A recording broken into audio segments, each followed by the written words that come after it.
There comes a moment in every person's life when they realize that their old way of living no longer works. For years, you try to move faster, work harder, prove yourself, only to discover that the more you chase, the emptier it feels. You reach a point where external success no longer fills the silence inside you. And in that silence, a new kind of voice begins to speak, one that doesn't come from ambition or fear, but from somewhere much deeper. Many people call it burnout, but it's not just exhaustion. It's a kind of spiritual fatigue, a sign that your soul is tired of pretending. It's tired of living someone else's story. For a long time, I didn't understand this. I used to think growth meant always pushing forward, always grinding until I made it. I measured my worth by how much I achieved, how much I earned, how much others approved. But no matter what I gained, something inside remained unsatisfied, like an endless hunger that no amount of success could feed. It took me years to see that what I was chasing wasn't really success at all. It was validation, approval, a desperate attempt to feel enough. And that realization was both painful and freeing. Because the moment you stop trying to prove your worth to the world, you begin to rediscover it within yourself. I remember one day, sitting alone, after another long week of working without rest. I had everything I once thought I wanted: stability, recognition, comfort. And yet I felt completely lost, not depressed, not broken, just detached, as if the person I was living as had nothing to do with who I truly was. That day, something inside me finally broke open. Not in a dramatic way, but in a quiet, irreversible way. I stopped asking, "What should I do next?" and started asking, "Who am I?" when I'm not trying to be anything. And that question changed everything. When you ask that question honestly, the life you've built around expectations begins to fall apart. But don't be afraid of that collapse. It's not destruction. It's a sacred clearing, the space where truth finally has room to breathe. You begin to notice how much of your identity is borrowed from your parents, your culture, your peers, your fears. You see how often you've said yes when your heart was screaming no. You realize how much of your energy has gone into being liked instead of being alive. That's when a deeper transformation begins, one that no book or mentor can give you.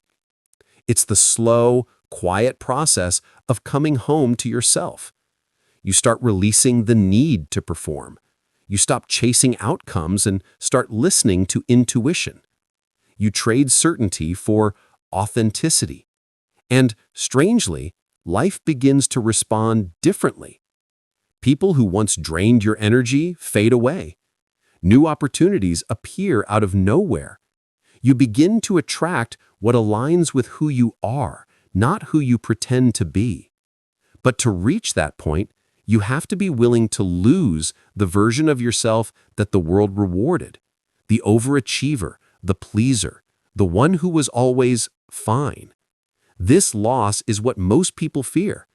But I've learned that the person you lose in this process is never the real you, only the mask that stood between you and your truth. So if you're in that space right now, if you feel tired, uninspired, or disconnected, don't rush to fix it. Sit with it. Let the silence speak. What feels like falling apart is often the very thing that's setting you free. At some point, we all reach a breaking point, but it's rarely the kind of moment that others can see. It doesn't happen with loud crashes or dramatic endings. Often, it happens quietly, when you realize you can't keep living the same story. It's the moment when your soul says, "Enough." Enough pretending to be strong when you're actually exhausted. Enough chasing goals that don't feel like your own. enough trying to earn love by being useful. For many, this moment feels like failure, but it's not. It's the beginning of remembering who you really are. When I look back, I see how much of my suffering came from resistance, from trying to control everything, to make life obey my expectations. I wanted things to make sense, to be predictable, to unfold according to my plan. But life doesn't respond to control. It responds to alignment. The moment I stopped fighting for control, everything began to shift. I realized that peace doesn't come from fixing the outside world. It comes from finally being in tune with yourself. That's when I started to notice something subtle. Whenever I forced things, they collapsed. But whenever I trusted, truly trusted, life began to move with me, not against me. Trust is not a concept. It's a choice you make every single day, to believe that even when you can't see the path, it's still leading somewhere meaningful. Of course, this isn't easy. Our minds crave certainty. They want clear plans, visible results, guarantees. But the soul grows in mystery, not in control. And the more I surrendered, the more I started to see the intelligence behind the chaos. The setbacks, the detours, the people who left, none of it was random. Everything was guiding me toward a deeper honesty, a purer kind of strength. I used to think strength meant endurance, pushing through no matter what. But real strength is gentler. It's the courage to be soft in the hard world. It's the ability to stay open, even after being hurt. It's learning to love life again, even when it didn't go your way. As this realization sunk in, I began to change in small, quiet ways. I started saying no to things that drained me, not out of anger, but out of respect for my energy. I began to wake up earlier, not to work, but to listen, to the stillness before the day began. I noticed how my body felt, how my heart responded to people, how much peace mattered more than productivity. And I discovered something profound. When you start treating yourself as sacred, the world starts treating you the same way. Opportunities that once felt impossible began to appear naturally. I no longer had to chase. I simply had to align. It wasn't about doing more, but about being true. There's a quiet kind of confidence that comes from this alignment. It's not loud or proud. It's calm, unshakable. You stop needing others to understand you because you finally understand yourself. And in that understanding, something miraculous happens. You stop searching for meaning, and meaning starts finding you. When you begin to see life this way, something inside you relaxes. You stop rushing to become someone and start remembering that you already are. You realize that the purpose of life isn't to achieve perfection. It's to live in alignment with truth, moment by moment. You no longer need to prove your worth through what you own or how busy you are or how others perceive you.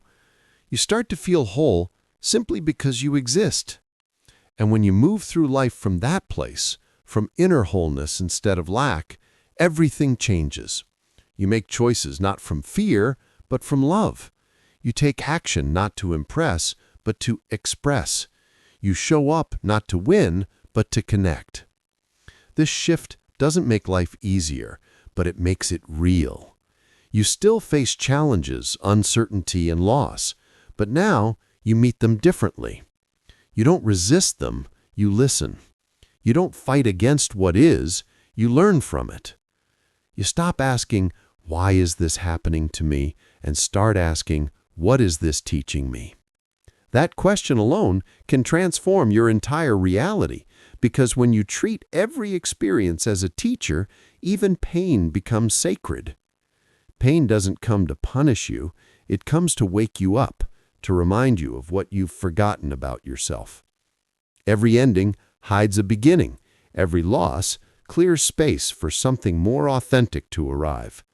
The soul always knows what it's doing, even when the mind can't make sense of it yet. When you finally understand this, you start to live differently. You begin to trust the rhythm of your own life. You stop comparing your path to others because you see that each person's journey unfolds in its own time with its own lessons. And slowly, the noise fades.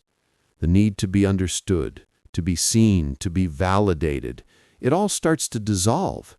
In its place, there's peace. Not the kind of peace that depends on circumstances, but the kind that lives quietly beneath everything, waiting for you to notice.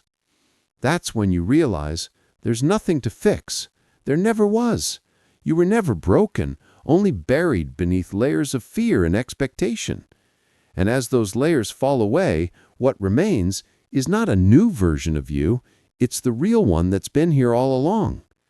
When you finally live from that truth, you stop trying to find your purpose. You become it. Your life itself becomes the message, a living reminder that awakening isn't about escaping the world, but returning fully to it with open eyes and an open heart. So if you're listening to this and you feel lost, uncertain, or stuck, remember, nothing is wrong with you. You're simply being invited to grow beyond who you thought you were. The discomfort you feel isn't punishment, it's guidance. It's the soul whispering, there's more to you than this. And maybe, just maybe, that's what life has been trying to show you all along.